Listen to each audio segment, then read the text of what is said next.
Hello दोस्तों, स्वागत है आप सभी का आपका अपना चैनल इस क्लासेज में। दोस्तों, आज का सेशन बहुत इम्पोर्टेंट है क्योंकि आज के सेशन में हम लोग 12th हिंदी का जो चैप्टर फर्स्ट है बातचीत, उसका आज हम लोग अर्थ यानी पूरा अर्थ देखने वाले हैं। उसको समझेंगे उस कहानी को, और उससे जो ऑब्जेक्टिव क्वेश्चन बनेंगे फिर उसको हम लोग सॉल्व करेंगे। तो दोस्तों, अंत तक बने रहिए, वीडियो को स्किप मत कीजिए। आप लोगों से रिक्वेस्ट है कि आप लोगों ने अभी तक हमारा चैनल सब्सक्राइब नहीं किया है तो प्लीज़ वीडियो को लाइक करें, चैनल को सब्सक्राइब करें और बेल आइकन को दबा दें ताकि जितने वीडियो अपलोड हो सबसे पहले आपके पास पहुंचे। दोस्तों, अगर आप लोगों ने इससे पहले का वीडियो नहीं देखा है तो डिस्क्रिप्शन में उनका प्लेलिस्ट दिया गया है, वहाँ से आप लोग देख सकते हैं। तो चलिए दोस्तों, शुरू करते हैं। बातचीत जो चैप्टर है वो बाल कृष्ण भट्ट द्वारा लिखा गया है। तो अभी सबसे पहले हम लोग बालकृष्ण भट्ट के बारे में जानेंगे कि उनका जन्म, निधन, निवास स्थान, माता पिता और उन्होंने अपने जीवन में शिक्षा कैसे प्राप्त की, कैसे वो निबंधकार बने, ये वो सब हम लोग इसी सेशन में जानेंगे। तो चलिए पहले शुरू करते हैं। बालकृष्ण भट्ट का जन्म हुआ था 23 जून और 1844 ईस्वी को। उनका जन्म हुआ था 23 जून 1844 ईस्वी को और निधन हुआ था 20 जुलाई 1914 ईस्वी को। दोस्तों, ये क्वेश्चन बोर्ड एग्जाम में पूछे जाते हैं, तो एक ही साथ आप अपने कॉपी कलम निकाल लीजिए और नोट्स बनाते चलिए ताकि उसको बार बार देखिए और रिवीजन कर सके। तो एक ही साथ हम लोग को करते जाना है। तो बालकृष्ण भट्ट जो थे, उनका जन्म हुआ था 23 जून 1844 ईस्वी को और उनका निधन हुआ था 20 जुलाई, यानी जून में उनका जन्म हुआ था और जुलाई में उनका निधन हुआ था, जो कि 1914 में निधन हुआ। उनका जो निवास स्थान था इलाहाबाद, उत्तर प्रदेश में। माता का नाम था पार्वती देवी और पिता का नाम था बेनी प्रसाद भट्ट। बेनी प्रसाद भट्ट उनके पिता का नाम था। तो हो चुके हैं, चलिए आगे देखते हैं। आगे है, पिता एक व्यापारी थे और माता एक सुसंस्कृत यानी हाउसवाइफ थी, जिन्होंने बालकृष्ण भट्ट के मन में अध्ययन यानी पढ़ाई लिखाई के बारे में उनके अंदर रुचि और लालसा जगाई। ये जगाए कौन? उनकी माँ, जो कि एक सुसंस्कृत महिला थी। उन्होंने शिक्षा के लिए प्रारंभ में संस्कृत का अध्ययन किया। सबसे पहले बालकृष्ण भट्ट थे, उन्होंने सबसे पहले जो शुरुआत की पढ़ाई लिखाई की और उसमें सबसे पहले संस्कृत का अध्ययन किया और फिर 1867 में प्रयोग के मिशन स्कूल में एंट्रेंस की परीक्षा दी। जो प्रयोग के मिशन स्कूल थे, उन्होंने एंट्रेंस की एग्जाम दी कब? 1967 ईस्वी में। वृत्ति, अब हम लोग देखते हैं उन्होंने कैसे कैसे क्या क्या स्ट्रगल किया अपने जीवन में। तो 1869 में से 1875 तक प्रयाग के मिशन स्कूल में ही अध्ययन किए, मतलब अध्ययन ही किए 1969 से, और 1869 से 1875 तक प्रयाग के स्कूल में ही अध्ययन किया और फिर 1885 में प्रयाग के CAV जो स्कूल में संस्कृत का अध्यापन थे, वहाँ पे फिर अध्ययन करने चले गए। फिर 1988 में प्रयाग के पाठशाला इंटर कॉलेज में अध्यापक नियुक्ति, किंतु उम्र सौभाग्य के कारण नौकरी छोड़नी पड़ी। उसके बाद उन्होंने अपने जीवन लेखन पर ही कार्य करने लगे। अपने जीवन में लेख को ही अपने जरिया बना लिया और उन्हीं पर कार्य करने लगे। आगे है, उनके जीवन में जो विशेष परिस्थिति आई वो क्या है वो देखते हैं।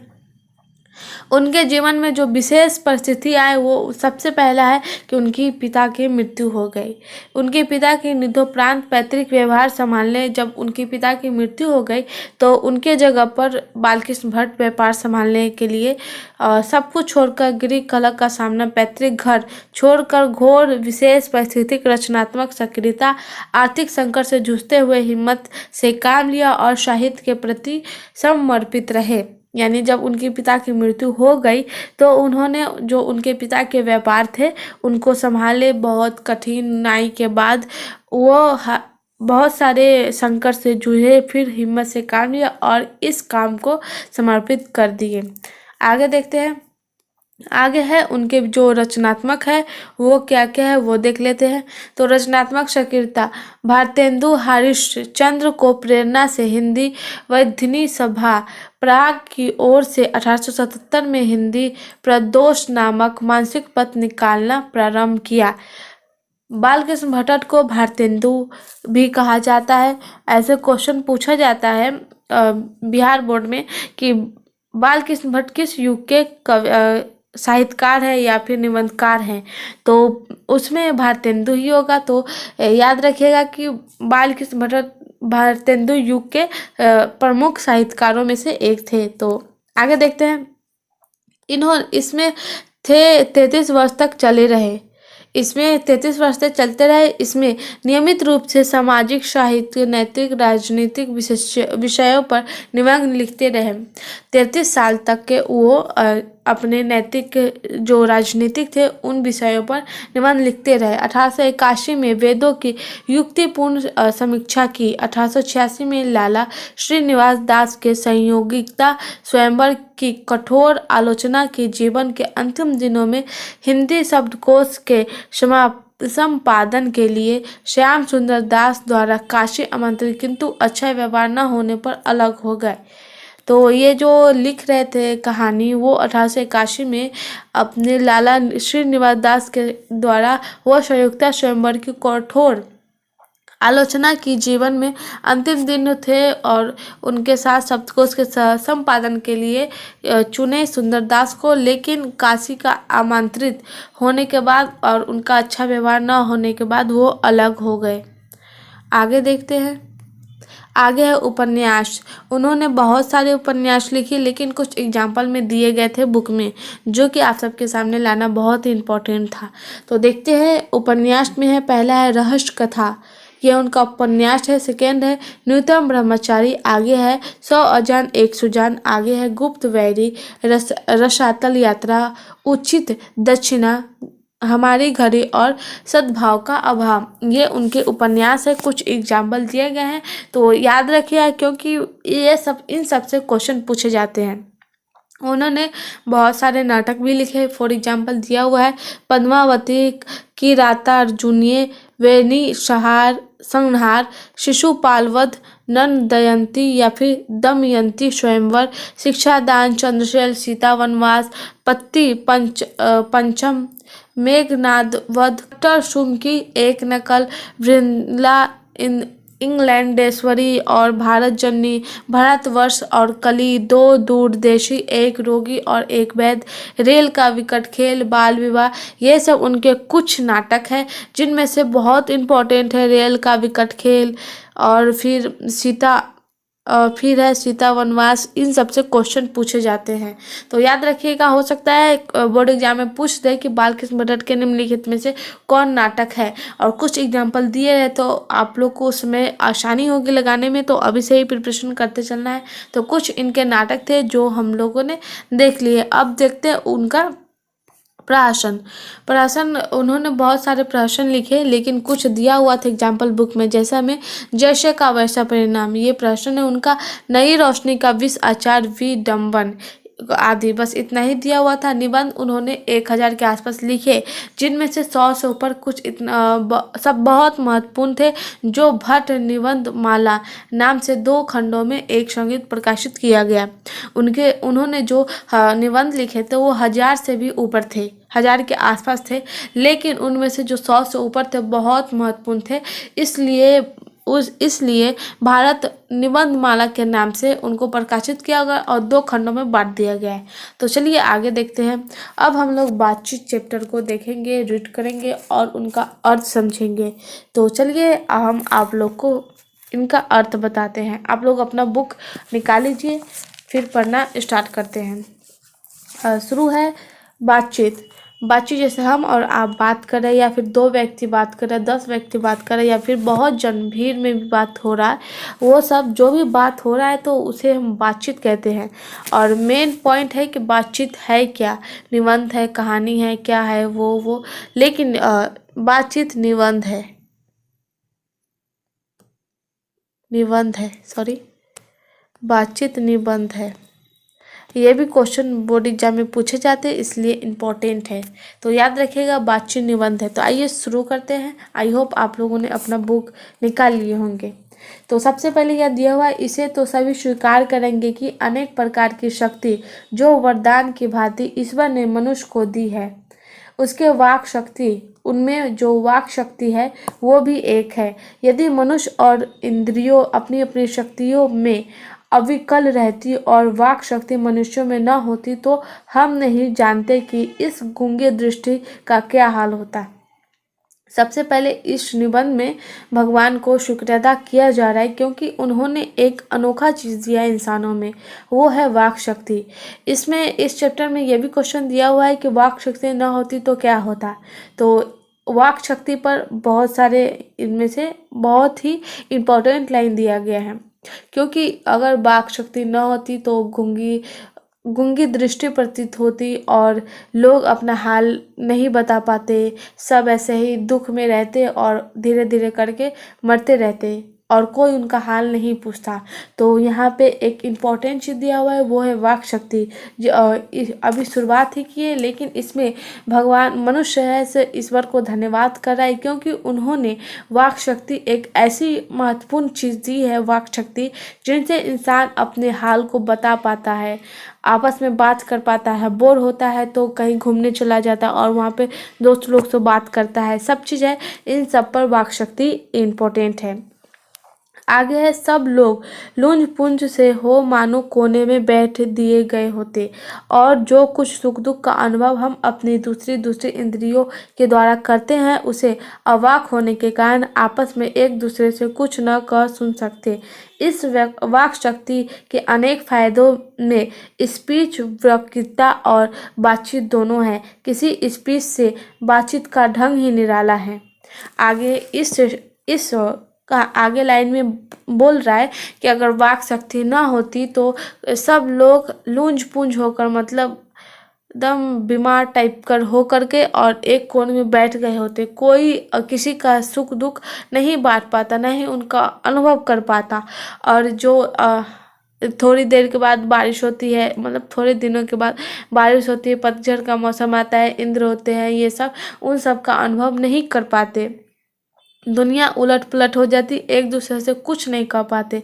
इन सब में सबसे ज़्यादा जो फ़ायदा है वो स्पीच और ये है बातचीत। स्पीच और वक्ता और बातचीत ये दोनों है, क्योंकि स्पीच जो होती है उनसे बातचीत करने का ढंग मालूम चलता है कि हाँ वो कैसे बात कर रहा है, कैसे बात करना चाहिए। स्पीच से जो बातचीत होती है उनका निराला ही ढंग होता है।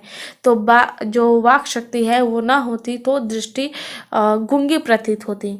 आगे लिखा हुआ है, बातचीत के वक्ता जो नाज नखरा जाहिर करने का मौका नहीं दिया जाता है वह बड़े अंदाज से गिन गिन कर पाँव रखता हुआ पुलपिट पर खड़ा हो जाता है और पुण्य वाचन या फिर नदी पाठ की भांति घड़ियों तक साहबान मजलिस, चेयरमैन, लेडीज एंड जेंटलमैन की बहुत सी स्तुति करवाए और तब किसी तरह वक्ता का आरंभ करे। जहाँ कोई मम या नोन की चुटीली बात वक्ता महाशय के मुख से निकली की ताली बजाने से मजरा गूंज उठा। इसलिए वक्ता को खामखा ढूंढकर कोई ऐसा मौका अपने वक्ता के में लाने ही पड़ता है जिसे करतल ध्वनि अवश्य हो।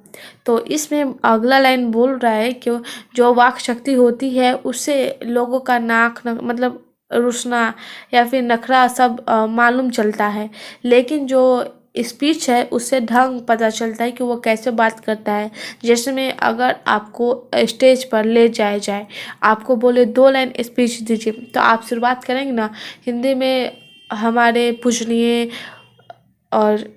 पूजनीय दोस्त एंड जितने भी लोग हैं, लोगगण, वो, या फिर इंग्लिश में लेडीज एंड जेंटलमैन स्वागत है, वेलकम टू दिस पार्टी, या फिर कुछ भी हो, वो बातचीत करने का जो ढंग होता है वो निराला होता है। किससे? स्पीच से। तो जब स्पीच दे दिया जाता है फिर उसके बाद जो ताली बजती है उस ताली से जो जहाँ पर भी जो फंक्शन हो रहा होता है वहाँ पर एकदम क्या बोलते हैं, ध्वनि एकदम गूंजने लगती है ताली से। खामोशी भी, मतलब खामोशी गायब हो जाता है उस ताली के पीछे। तो आगे है, वही हमारी साधारण बातचीत का कुछ ऐसा घरेलू ढंग है कि उसमें एक करलतम ध्वनि का कोई मौका है, न लोगों का कहे उड़ाने की कोई बात ही रहती है। हम दो आदमी प्रेम पूर्वक संलाप कर रहे हैं, कोई चुटकीली बात आ गई, हंस पड़े। यानी जो हमारी साधारण बातचीत होती है घरेलू भाषा में, वो सब न लोगों को कहने पर उड़ाने की कोई बात होती है और न ही कुछ, प्रेम पूर्वक सब अपने आपस में बात करते रहते हैं। कोई भी चुटकुला सुना दे तो उस पर हंसने लगते हैं। मुस्कुराहट से होठों का केवल फरफराना उठना ही इसी हंसी की अंतिम सीमा है। यानी मुस्कुराहट जो होती है होठों पे, उसका जो फरफराना है वही हंसी का अंतिम सीमा है। स्पीच का उद्देश्य सुनने वालों के मन में जोश और उत्साह पैदा कर देता है। स्पीच का मतलब है कि जब स्पीच कोई दे रहा है तो उसके अंदर जोश हो कि हम भी ये करें, जो और उनके मन में उत्साह हो, उत्साह पैदा हो कि हम ये करेंगे, जोश भी और उत्साह दोनों हो। घरेलू बातचीत मन रंगने का ढंग है। मतलब घरेलू जो बातचीत होती है वो मन को रंगने का ढंग है। उसमें स्पीच की वह संजीदगी बेकदर हो धक्के खाती फिरती है। जो स्पीच की जो जिंदगी होती है वो वर्ड को उलट पलट करके धक्के खाने पड़ते हैं उसमें। आगे है, जहाँ आदमी की अपनी ज़िंदगी मज़ेदार बनाने के लिए खाने पीने चलने फिरने आदि की ज़रूरत है, वहाँ बातचीत भी आप उनको अत्यंत आवश्यकता है। ज़िंदगी जीने के लिए खाना पीना चलना फिरना ये सब ज़रूरत है, वहीं पर बातचीत करने के लिए बोलना आवश्यक है। जो कुछ मवाद या धुआं जमा रहता है वह बातचीत के जरिए भाप बनकर बाहर निकलता है। जो शरीर के अंदर मवाद या गंदगी जो जमा होता है वो बातचीत के जरिए भाप के थ्रू वो बाहर निकलता है। चित्त हल्का और स्वच्छ हो परम आनंद में मग्न हो जाता है। चित्त यानी आपका जो शरीर है वो हल्का हो जाता है और स्वच्छ हो जाता है, आनंदमय हो जाता है। बातचीत का भी एक खास तरह का मज़ा होता है। बातचीत जो किया जाता है वो खास तरह का एक मज़ा होता है। जिनको बातचीत करने की लत लग जाती है वो अपने पीछे खाना पीना भी छोड़ बैठते हैं। अपना बड़ा खर्च कर देना उनको पसंद आता है, पर वे बातचीत का मज़ा नहीं खोना चाहते। जिन्हें बातचीत करने की आदत होती है यानी अच्छा लगता है, वो उसके बातचीत करने के चक्कर में खाना पीना सब भूल जाते हैं और उनके चक्कर में अपना टाइम गंवाना उन्हें बहुत पसंद होता है। लेकिन बातचीत का जो मज़ा है उन्हें खोना नहीं चाहते। इसी में रॉबिन्सन क्रूसो का एक लाइन है। रॉबिन्सन क्रूसो का किस्सा बहुधा लोगों ने पढ़ा होगा। मतलब रॉबिन्सन क्रूसो का जो किस्सा है बहुत लोगों ने पढ़ा होगा, जिसे 16 वर्ष तक मनुष्य मुख देखने को नहीं मिला। ये इम्पोर्टेंट लाइन है तो अंडरलाइन कर लीजिए। रॉबिन्सन क्रूसो का जो किस्सा था उसमें बहुत लोगों ने पढ़े होंगे, क्योंकि रॉबिन्सन क्रूसो जो थे वो 16 वर्ष तक मनुष्य का चेहरा तक नहीं देखा, उन्हें देखने को नहीं मिला। कुत्ता बिल्ली आदि जानवरों के बीच में रहे। वो रॉबिन्सन जो क्रूसो थे वो कुत्ते बिल्ली और बहुत सारे जानवर थे, उन्हीं के बीच में वो पले बढ़े। 16 वर्ष के उपरांत उसने फ्राइडे के मुख से एक बात सुनी। 16 वर्ष होने के बाद उन्होंने एक फ्राइडे नाम के एक लेखक थे, उनके मुख से एक बात सुनी। उसने अपनी जंगली बोली में कहा था कि जो फ्राइडे थे वो जंगली बोली में कहे थे। आगे देखते हैं। उस पर रॉबिन्सन क्रूसो को ऐसा आनंद हुआ मानो उसने नए सिरे से फिर से आदमी का चोला पाया। यानी जो फ्राइडे थे उन्होंने जंगली भाषा में एक ऐसा आनंद में बात कही जिन पर रॉबिन्सन क्रूसो को ऐसा आनंद हुआ, ऐसे उनको हंसी आई, लगा कि उसके अंदर आदमी फिर से पैदा हो गया, आदमी का चोला फिर से पा गया। इससे सिद्ध होता है कि मनुष्य की वाक शक्ति में कहाँ तक लुभा लेने की ताकत है, जिसमें केवल पत्र व्यवहार भी कभी एक बार भी साक्षात्कार नहीं हुआ। उन्हें अपने प्रेम से बातें करने की कितनी लालसा रहती है। अपना आभ्यंतरिक भाव दूसरे पर प्रकट करना और उसका आशय आप ग्रहण कर लेना शब्दों में ही द्वारा हो सकता है। यानी इससे जो सिद्ध होता है वो होता है कि मनुष्य के अंदर वाक शक्ति होना कितना जरूरी है। वाक शक्ति होने से इंसान इतना लुभा जाता है कि उन्हें प्रेम से बातें करने की लालसा होती है। वो अपने बातों को एकदम भावपूर्वक प्रकट कर पाते हैं लोगों के बीच में। तो जो वाक्शक्ति है वो लुभाने में बहुत ताकत है, लुभाने की ताकत होती है उनमें। आगे है, सच है जब तक मनुष्य बोलता नहीं तब तक उसका गुण दोष प्रकट नहीं होता। बेन जोंसन का यह कहना था कि बोलने से ही मनुष्य के रूप का साक्षात्कार होता है और बहुत ही उचित जान पड़ता है। ये भी लाइन इम्पोर्टेंट है कि बेन जोंसन ने क्या कहा था, तो अंडरलाइन कर लीजिए। ये आगे बोल रहा है कि सच है जब तक मनुष्य बोलता नहीं तब तक उनका गुण दोष प्रकट नहीं होता। ये कह रहे हैं बेन जोंसन। बेन जोंसन का कहना था कि बोलने से ही इंसान के अंदर जो भी दोष उत्पन्न हो, जैसा भी वो इंसान हो वैसा प्रतीत होता है। बोलने से ही वो इंसान को मालूम चलता है, उचित जान पड़ता है। वो ये सब बोलने से ही होता है। आगे है, इस बातचीत की सीमा 2 से लेकर वहां तक रखी जा सकती है जहां तक उनकी जमात, मीटिंग या सभा न समझ ली जाए। यानी बातचीत की जो सीमा होती है 2 से लेकर बहुत वहाँ तक रखी जाती है जहाँ पर जमात या फिर मीटिंग या फिर सभा न समझ ली जाए, तब तक ले बातचीत की सीमा नहीं होती। एडिसन का मत था कि एडिसन जो बोल रहे हैं वो उनका मत है कि असल बातचीत जो होती है वो सिर्फ 2 लोगों के बीच हो सकती है, जिसका तात्पर्य हुआ कि जब 2 आदमी होते हैं तभी अपना दिल के दूसरे के सामने खोलते हैं। जब 3 हुए तो वह 2 के बीच कोसों दूर गए। कहा भी कि 6 कानों में पड़ी बात खुल जाती है। दूसरे या किसी तीसरे आदमी के आ जाते ही या तो वे दोनों अपने बातचीत में निरस्त हो बैठेंगे या उसे निपट मुख अज्ञानी समझ बनाने लगेंगे। यानी जो एडिशन का कहना था वो कहते हैं कि असल जो बातचीत होती है, इंसान जो अच्छे से बात कर पाती है वो सिर्फ 2 लोगों के बीच कर पाती है। 2 यानी 4 कान।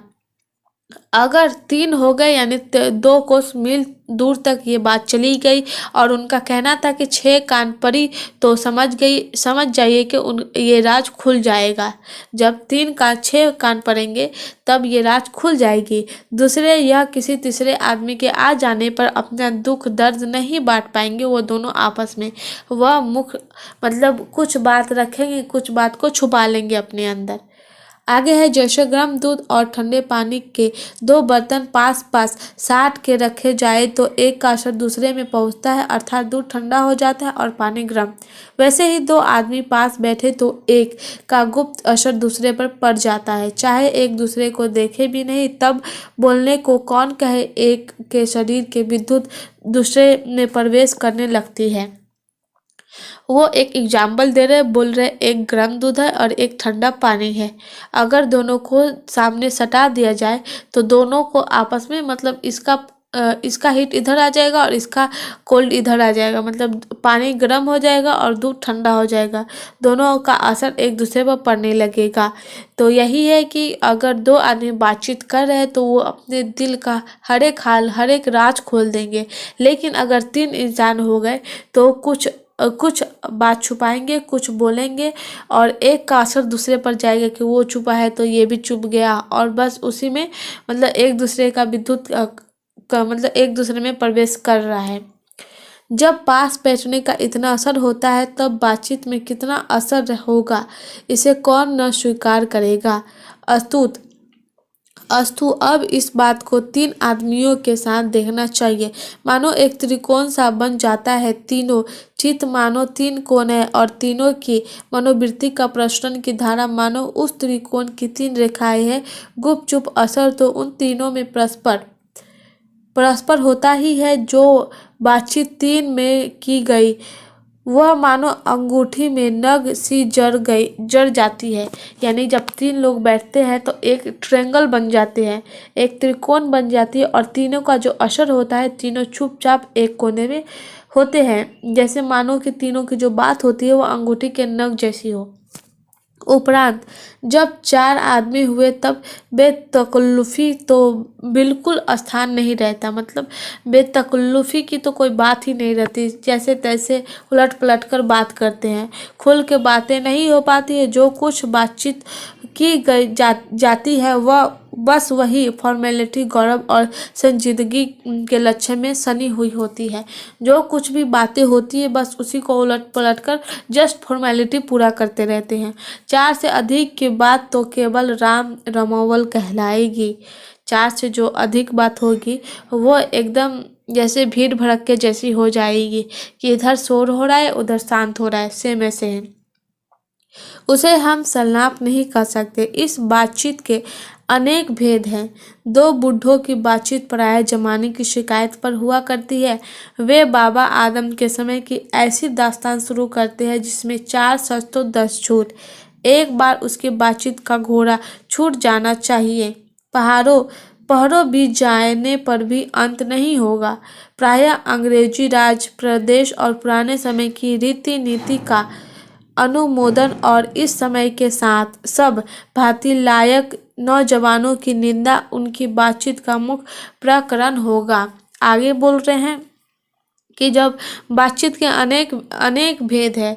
जैसे में अगर दो बूढ़े बात कर रहे हैं तो वो अपने ज़माने की शिकायत करेंगे और वे बाबा आदम मतलब बहुत पुराने समय की बात को शुरू कर देंगे और उसमें से 4 सच बोलेंगे तो 10 फिर वो झूठ बोलेंगे। अगर उनकी बातचीत शुरू हो गई तो दिन हो रात हो फिर भी उनका ये कहानी ख़त्म नहीं होने वाला है। और पढ़ाई जो अंग्रेजी राज प्रदेश और पुराने समय की जो रीति नीति थी उनके बारे में ही बात करेंगे। पढ़े लिखे हुए के लिए जो शेक्सपियर, मिल्टन या मिल और स्पेंसर जीव का नाचा करेंगे, यानी जो पढ़े लिखे विद्यार्थी होंगे वो हमेशा अपने पढ़ाई लिखाई की ही बात करेंगे। अपने लियाकत के नशे में चूर हम चुनी दिगरे नेस्त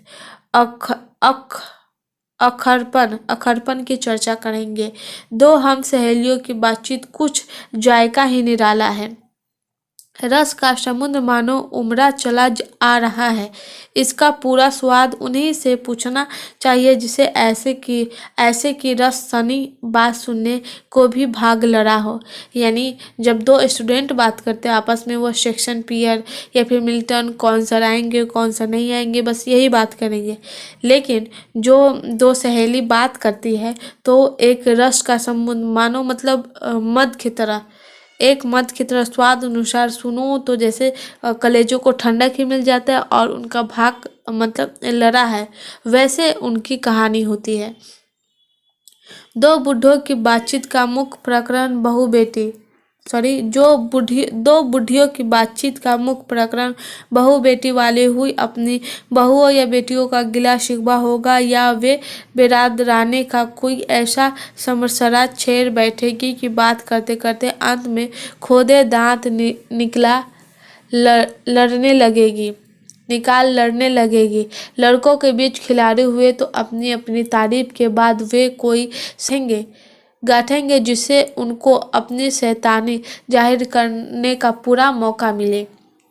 यानी जब दो बुढ़िया बात करेंगी तो वो अपने पुतों यानी बहू बेटी इन सब के बारे में गला शिकवा बोलेंगी कि आज उनके साथ ये हुआ, फलाना घर वो हुआ, या फिर अगर कोई रिश्तेदार आ गए उनके घर के बारे में या फिर बिरादना जो भी हो पड़ोसी उड़ोसी इनके बारे में बोलेंगे कि आज उनके घर में ये हुआ वो हुआ।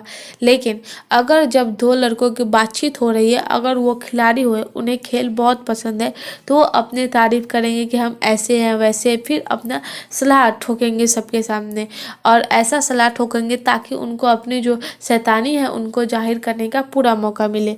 स्कूल के लड़कों की बातचीत का उद्देश्य अपने उस्ताद की शिकायत या तारीफ या अपने सहपाठियों के किसी के गुण अवगुण का कथोपकथन होता है।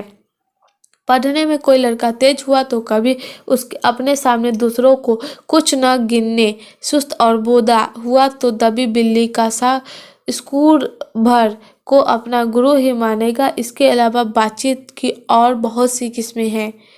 तो जो लड़कों की बातचीत होगी वो खिलाड़ी हुए तो वो अपनी अपनी तारीफ ठोकेंगे। लेकिन अगर कुछ स्कूल के लड़कों की बातचीत ले ले तो वो अपने टीचर की शिकायत करेंगे और तो अपने सहपाठियों के गुण अवगुण के, मतलब वो कितना इंटेलिजेंट है, हम कितना बुर्बक है, या फिर वो कितना बुर्बक है, या फिर उनके पास कितना गुण नहीं है, वो बात करेंगे।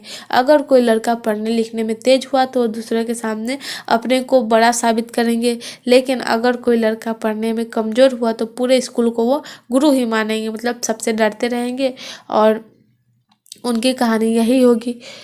तो बातचीत करने की बहुत सारी किस्में हैं, जैसे में राजकाज की बात, व्यापारी संबंधी बातचीत, दो मित्रों के प्रेमालाप इत्यादि। हमारे देश में अशिक्षित लोगों में बात कही होती है, लड़के लड़के वालों की ओर से एक एक आदमी बिचवाई होकर दोनों में विवाह संबंध की कुछ बात करते हैं।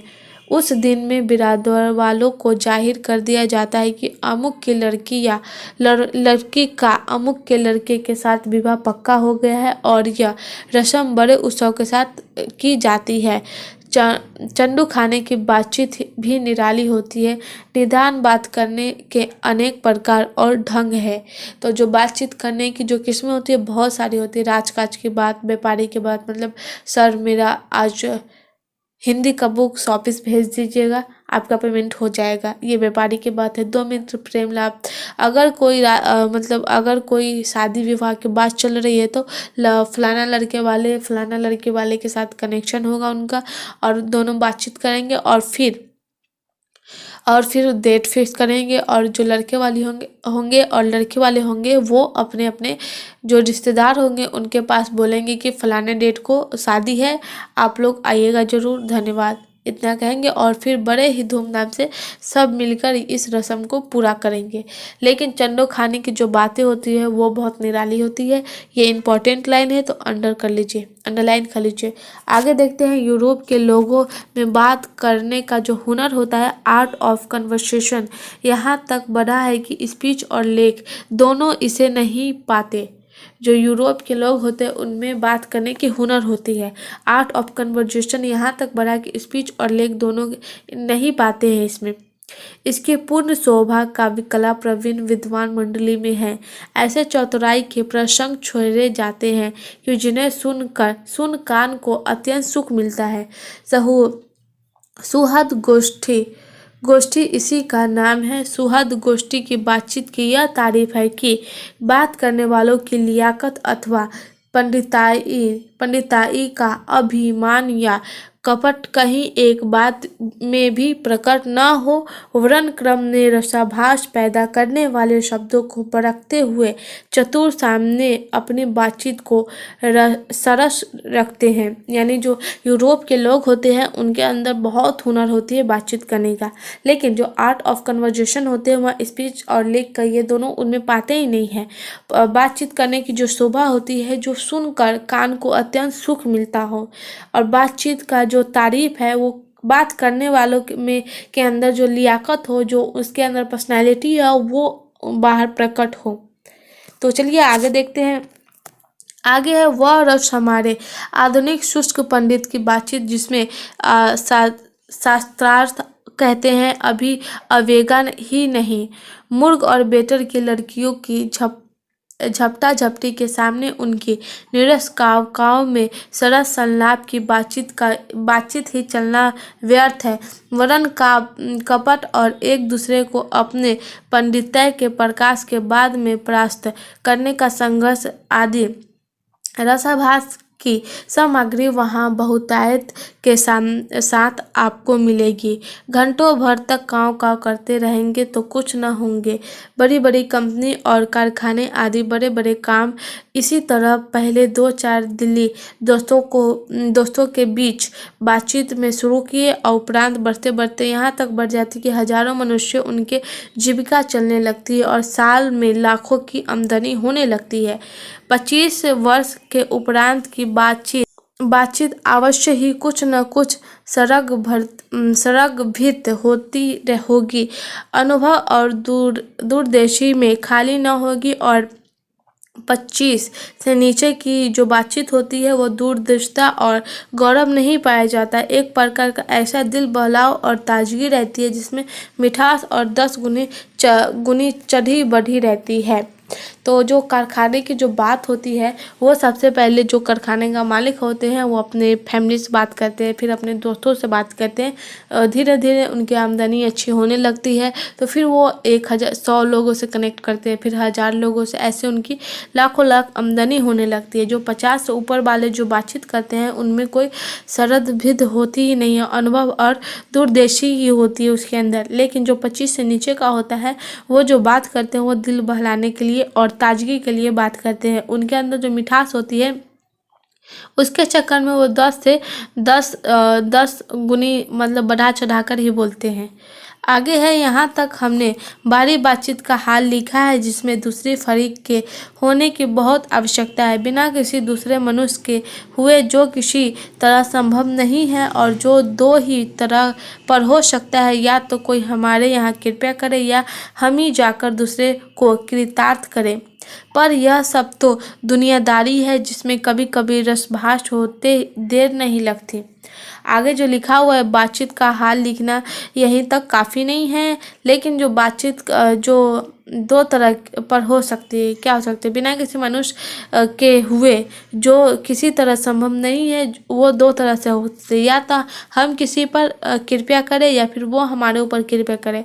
अगर आप अकेले बैठे होंगे, अगर आपका दोस्त नहीं है, कोई और हो, तो वो आपसे बात करने आ रहा है, यानी आप पे कृपया मतलब ऐसे फॉर एग्जांपल बता रहे हैं आपको, वो बात करने आ रहा है या फिर वो इंसान अकेला बैठा है तो आप बात करने गए। वहीं यहाँ पे है कि या तो आप उन पर कृपया करें या फिर वो आप पर कृपया करेंगे। ये सब तो दुनियादारी की बात है। आगे है, जिसमें कभी कभी रसभास होते रहते हैं या होने में देर नहीं लगती, क्योंकि जो महाशय अपने यहाँ पधारे उनकी पूरी दिल जोई न हो सकती तो शिष्टाचार में त्रुटि हुई। अगर हम ही उनके यहाँ गए तो पहले तो बिना बुलाए जाना ही अनादर का मूल है, और जाने पर अपने मन काफ़ी बर्ताव न किया तो मानो दूसरे प्रकार का नया घाव हुआ। यानी जब किसी के यहाँ आप गए या फिर वो आपके यहाँ आए बिन बुलाए हुए, तो आप भी उनसे, अगर वो इंसान आपसे आपके अनुसार बात ना करे तो एक तकलीफ़ है, या फिर आप किसी और के घर गए और आपको बुलाया ना गया हो, लेकिन अगर आप उनके अनुसार बात ना करें तो वो भी उनके लिए घाव हुआ और आपके लिए भी। तो ये दोनों है कि मन मुताबिक बात ना करे तो नया घाव हो गया। इसलिए सबसे उत्तम प्रकार की जो बातचीत करने का यही समझते हैं कि हम वह शक्ति अपने में पैदा कर सके कि अपने आप बात कर लिया करें। यानी हम अपने अंदर वो वाक शक्ति, वो शक्ति पैदा करें जिससे हमें किसी और की ज़रूरत ना हो, सिर्फ अपने आप से ही बात कर लिया करें। हमारी भीतरी मनोवृत्ति परीक्षण नए नए रंग दिखलाई करती है। वह पंचात्मक संसार का एक बड़ा भारी आईना है जिसे चाहो वैसे सूरत देखने को मिलता है। कुछ दुर्घट बात नहीं है इसमें, और जो एक ऐसा चमनिस्तान है जिसमें हर किस्म में वेल बूटे खिले हुए हैं, ऐसे चमनिस्तान को सैर में क्या कम बदलाव है। यानी हमारे जो भीतरी मनोवृत्ति परीक्षण है वो नए नए रंग दिखलाती रहती है। एक आईना जैसा है, एक बड़ा भारी आईना है जिसे चाहो वैसे दिखा दो। आईना में आप अगर मतलब फेस धोकर गए फिर भी जैसा है वैसे ही वो प्रकट करेगा, किसी और तरह से नहीं कि वो और आपको साफ कर दिया या कुछ भी। एक आईना है, ये दुनिया जैसे चाहो वैसे प्रकट होगा, इसमें कोई दुर्घट वाली बात ही नहीं है। लेकिन जिसमें हर किस्म के जो वेल बूटे खिले हुए होते हैं वो सैर में क्या कम दिल बहलाने वाली है, ये सब निर्भर करता है वो आईना पर। मित्रों का प्रेम लाभ कभी इतनी सोहवी कहला तक भी न पहुंच सका, इतनी इसी सैर का नाम ध्यान या मनोयोग का चित्त को एकाग्र करना है, जिसका साधन 1-2 दिन का कम नहीं, वर्षों में अभ्यास के उपरांत यदि हम थोड़ी भी अपनी मनोवृत्ति स्थिर कर अवाक को अपने मन के साथ बातचीत कर सके तो मानो अहोभाग्य। एक वाक शक्ति मात्र के दमन से न जाने कितने प्रकार का दमन हो गया है। रिहा कतरनी के समान सदा स्वच्छ चलती रहती है। उसे यदि हमने काबू न लिया तो क्रोधित बड़े बड़े अजय शत्रु को बिना प्रयास जीत अपने वंश में कर डाला। इसलिए अपने बातचीत करने का यह साधन यावत साधनों का मूल है। शक्ति परम पूज्य मंदिर है, परमार्थ का एकमात्र सोपान है।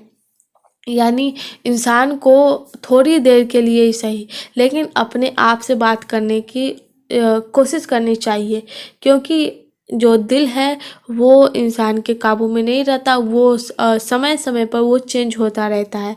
इसलिए अवाक मतलब बिना बोले हुए बातचीत करने का साधन खुद अपने अंदर इम्प्रूवमेंट करना चाहिए, उनके अंदर शक्ति होना चाहिए। शक्ति परम पूज्य है, जो शक्ति होगी उनके अंदर वो परम पूज्य मंदिर है। और जो बातचीत करने की जो उनके अंदर क्षमता आएगी कि मतलब खुद में अकेले में ही बात करने की जो इम्प्रूवमेंट होगी उनके अंदर, वो एक बहुत बड़ी बात होगी उनके अंदर।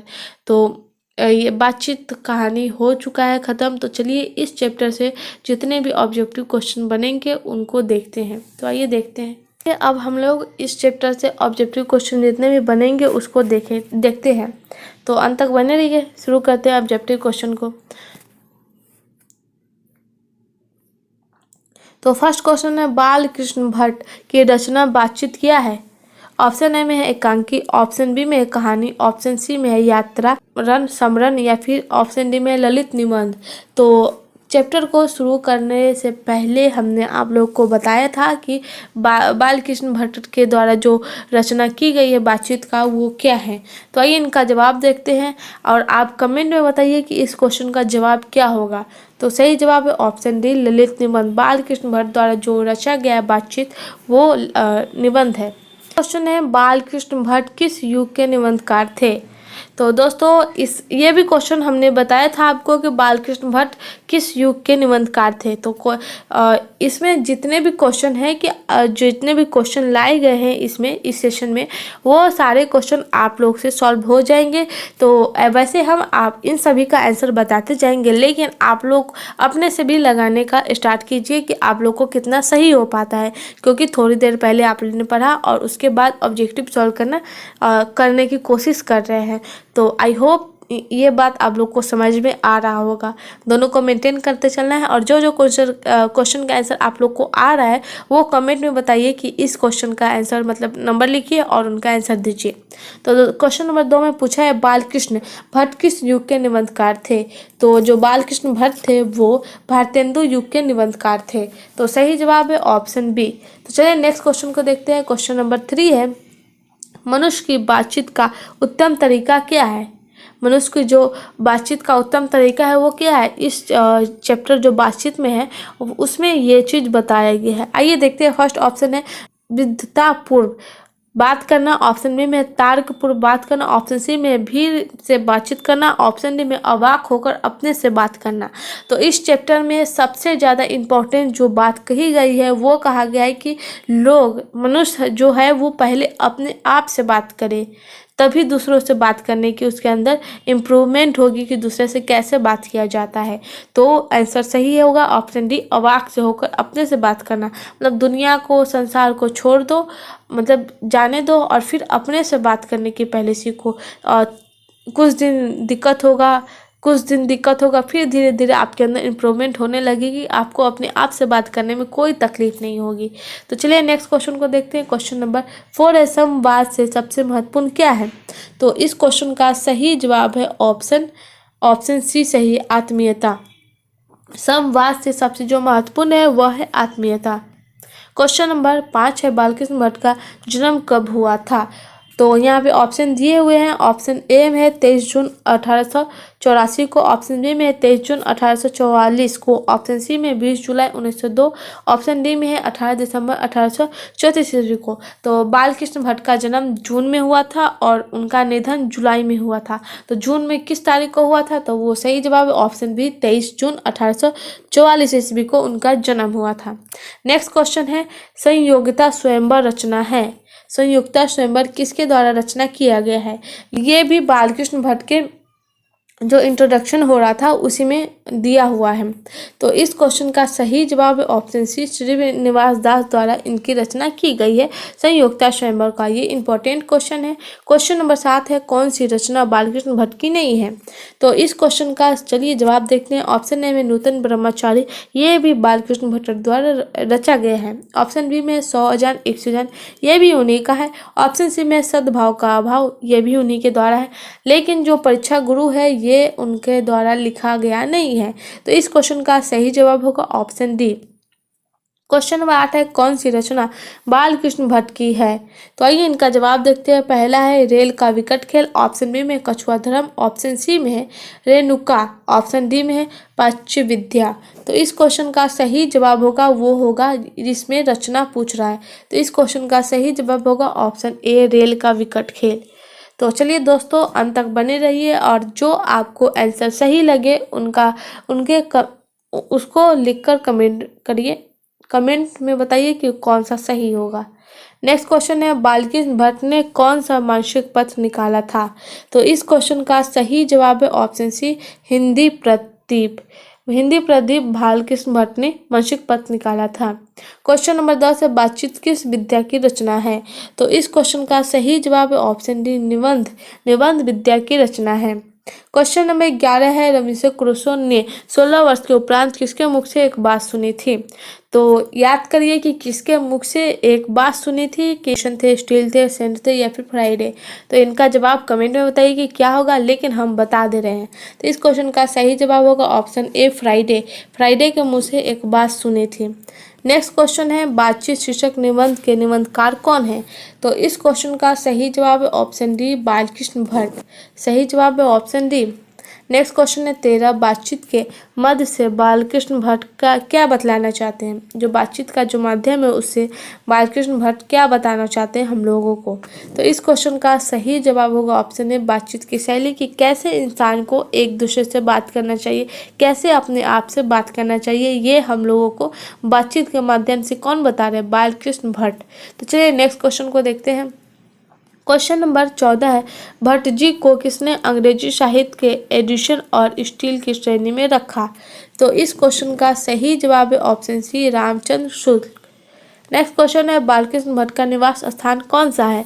तो इस क्वेश्चन का सही जवाब है, याद करिए कौन सा होगा, तो इसका सही जवाब है ऑप्शन बी, इलाहाबाद उत्तर प्रदेश में बालकृष्ण भट्ट का जन्म हुआ। नेक्स्ट क्वेश्चन है, बालकृष्ण भट्ट ने किस पत्रिका का संपादन किया? तो ये भी क्वेश्चन इम्पोर्टेंट है और आसान है क्योंकि आप लोगों ने थोड़ी देर पहले इसको पढ़ा है। तो इस क्वेश्चन का सही जवाब होगा option C, Hindi Pradeep. Next question को देखते हैं। क्वेश्चन नंबर 17 है, बालकृष्ण ने हिंदी प्रदीप नामक मासिक पत्रिका निकाला कब प्रारंभ किया? तो इस क्वेश्चन का सही जवाब होगा ऑप्शन ए, 1877 में इसका प्रारंभ किया।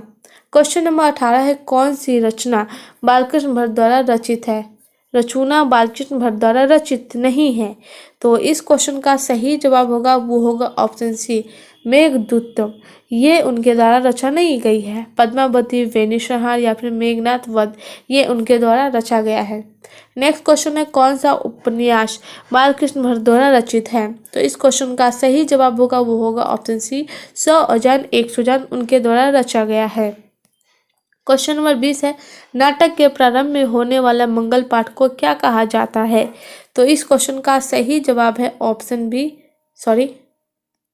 सही जवाब है ऑप्शन बी, नांदी पाठ। नाटक के जो पहले मंगल पाठ किया जाता है उसे नांदी पाठ कहा जाता है। क्वेश्चन नंबर 21 है, रॉबिन्सन क्रूसो को कब तक मनुष्य का मुख देखने को नहीं मिला? तो इस क्वेश्चन का सही जवाब है ऑप्शन सी, 16 वर्ष तक रॉबिन्सन क्रूसो को मतलब मनुष्य का मुख देखने को नहीं मिला। क्वेश्चन नंबर 22 है, बोलने से ही मनुष्य के रूप का साक्षात्कार होता है, ये किसने कहा? एडिसन, बेन जॉनसन, स्पेंसर या फिर मिल्टन? तो सही जवाब है ऑप्शन बी, बेन जॉनसन ने कहा था कि बोलने से ही इंसान के अंदर जो भी गुण हो, दोष हो, वो प्रकट होता है। तो चलिए नेक्स्ट क्वेश्चन को देखते हैं। क्वेश्चन नंबर 23 है, असल बातचीत सिर्फ दो लोगों के बीच हो सकती है, यह किसका मत था? यह किसने कहा था? तो इस क्वेश्चन का सही जवाब ऑप्शन ए, एडिसन का कहना था कि जो असल बातचीत होती है वह केवल दो लोगों के बीच में होती है, लेकिन अगर दो लोगों से आगे बढ़ जाए 3 लोग यानी 6 कान, तो समझो कि 2 कोस दूर तक ये बात चल जाएगा। जो भी राज बंद होगा वो लोगों के सामने खुल जाएगा, और जो बातचीत करने, जो 2 लोगों के बीच में जो बातचीत होगी वो अपने दिल दुख राज सब खोल देंगे। लेकिन अगर 3 हो गए तो वो सभी चीज़ को अपने अंदर दबा लेंगे। तो इसलिए असल बातचीत जो होगी वो सिर्फ 2 लोगों के बीच में होगी। ये मत एडिशन ने दिया था। क्वेश्चन नंबर 24 है, एडिशन के अनुसार असल बातचीत कितने लोगों के बीच हो सकती है? तो इस क्वेश्चन का सही जवाब होगा वो होगा ऑप्शन ए, 2 लोगों के बीच।